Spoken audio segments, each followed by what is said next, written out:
कहानी का शीर्षक है सपनों की उड़ान।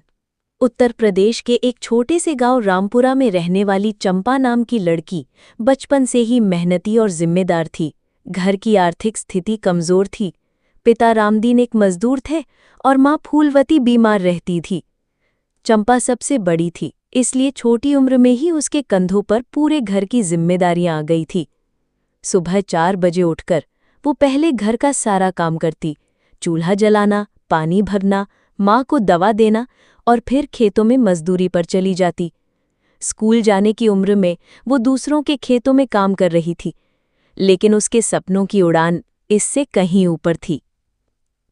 चंपा को पढ़ने का बहुत शौक था। गांव के प्राइमरी स्कूल से उसने 5वीं तक की पढ़ाई की थी, लेकिन फिर घर की हालत देखकर पढ़ाई छोड़नी पड़ी। फिर भी जब भी समय मिलता वो अपने छोटे भाई की किताबों को खोलकर पढ़ती। मिट्टी से सने हाथ, फटी पुरानी किताब, लेकिन आंखों में चमक और दिल में जिद कुछ करने की, कुछ बनने की। गांव के स्कूल मास्टर मिश्रा जी ने एक दिन चंपा को खेत के किनारे किताब पढ़ते हुए देखा। वो हैरान थे, इतनी मेहनती लड़की और इतना साफ उच्चारण। तू पढ़ती क्यों नहीं बिटिया? घर में हालत नहीं है मास्टर साहब, पढ़ाई तो अब सपना ही रह गया। मिश्रा जी ने उसी दिन ठान लिया कि इस लड़की की मदद करनी है। उन्होंने अपने घर बुलाकर चंपा को रोज पढ़ाना शुरू किया।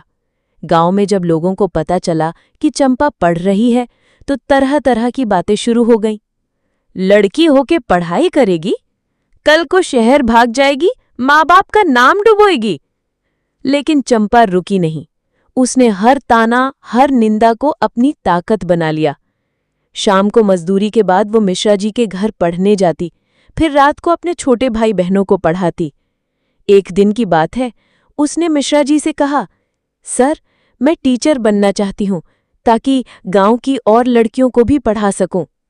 मिश्रा जी मुस्कुराए।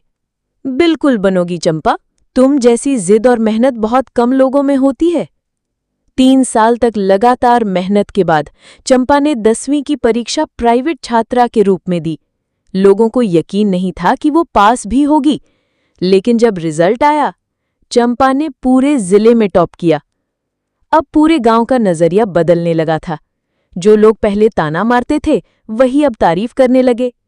लेकिन चंपा को अभी बहुत आगे जाना था। उसने 12वीं भी पास की और मिश्रा जी की मदद से पास के शहर के बीएड कॉलेज में दाखिला ले लिया। मजदूरी के पैसे से फीस देना मुश्किल था, तो उसने शहर में झाड़ू पोछा करने वाली नौकरी पकड़ ली।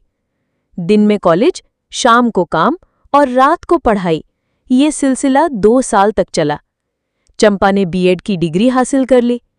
अब वो एक सरकारी स्कूल में नौकरी के लिए आवेदन कर सकती थी।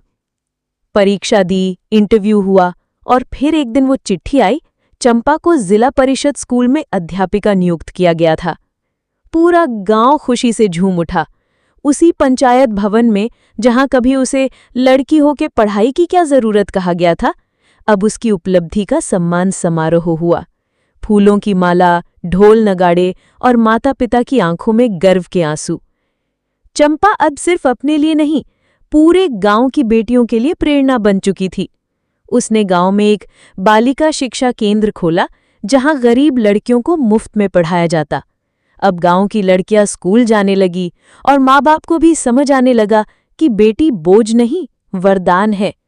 माँ अब ठीक हो चुकी थी और पिता रामदीन को अब खेतों में मजदूरी करने की जरूरत नहीं थी। छोटे भाई ने भी पढ़ाई में नाम कमाया। अंतिम भाग, चंपा की उड़ान। एक दिन जिला अधिकारी चंपा के स्कूल में आए और बोले, आपकी मेहनत और समर्पण ने इस क्षेत्र का नाम रोशन कर दिया है। हम चाहते हैं कि आप पूरे जिले में बालिका शिक्षा की ब्रांड एम्बेसडर बने।